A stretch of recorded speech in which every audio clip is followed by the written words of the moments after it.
It's 12 o'clock and this is Observer Radio News. I'm Tim Burden. It's snowing off and on outside our Toronto studio today with temperatures hovering around the freezing mark. The high today should hit 1 degree. Now to our top story. Rescuers continue to search for victims in L'Aquila, Italy this hour in the aftermath of a deadly earthquake.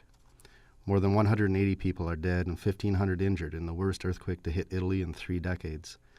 As many as 50,000 people are homeless after 15,000 buildings were damaged by the quake. Italian Prime Minister Silvio Berlusconi has pledged $40 billion to rebuild the area.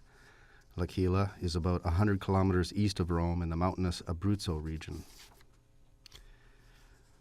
Police services won't put up with any excuses for impaired driving.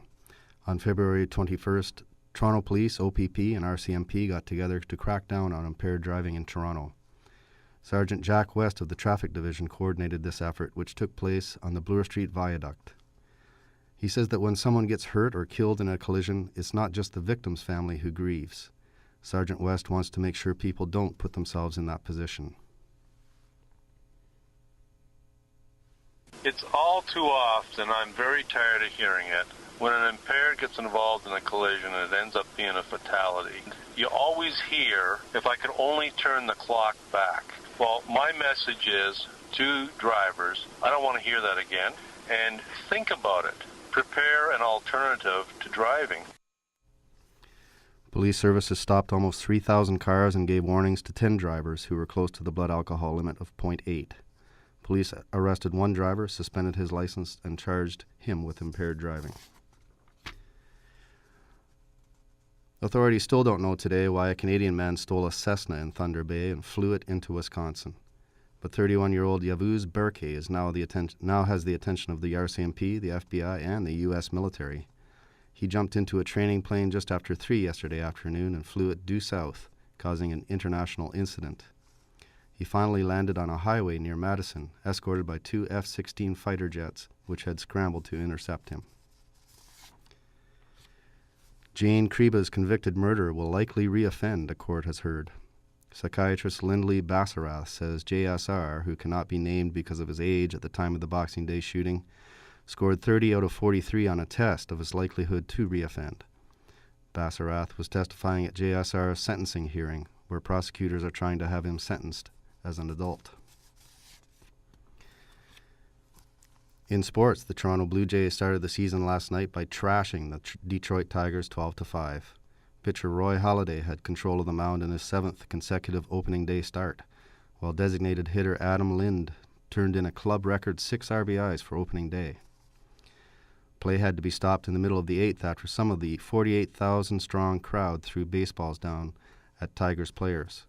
Both teams went to the dugout during the 9-minute delay. In entertainment, Canadian festival organizers are feeling a little more relaxed today with an extra $100 million in the kitty.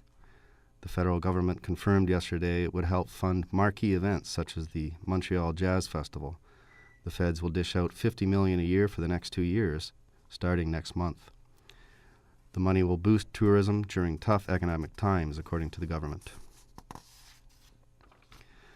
Think of it as modern art meets modern education.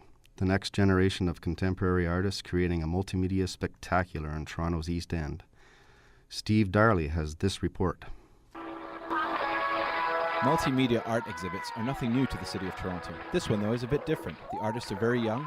The location is their school, William Burgess Elementary in East York. And for one night only, they transformed the school into a live-action art gallery. In a tribute to Toronto's world-famous Nuit Blanche, they called the exhibit Nuit Burgess. The artist used a mix of styles from traditional paintbrushes to modern-day digital images. Performance art, including music and dance, also took center stage. The night was a celebration of multiculturalism. Teacher Mark Baker was quite literally thrilled with the event. His class performed their own version of Michael Jackson's Thriller. Decided not to have the conventional, concert sort of thing, and we took a page out of the whole Nuit Blanche and decided to have lots of art installments all over the school, and we decided to do part of a dance, really, and so we decided to do the Thriller dance. Hundreds gathered for the exhibition, and the school was buzzing with activity and excitement. Parents were thrilled and flocked the hallways and classrooms eager to see their children's creativity. Tasia Alexiou-Pipilas has a son in grade 2. Both of them had been looking forward to the event for weeks. It's worth it because I see my child looking forward every day coming to school. School principal Lynn Strangway was pleased that all 300 students were involved in the exhibition in one way or another. Even with a chaotic start, she can't wait for next year and the second instalment of Nuit Burgess. Steve Darley, Observer Radio News, Toronto. And that's the news for now. You can hear more news coming up in about 15 minutes on the internet at ondemand.centennialcollege.ca. On behalf of all of us here at Observer Radio News, thanks for listening and have a great afternoon.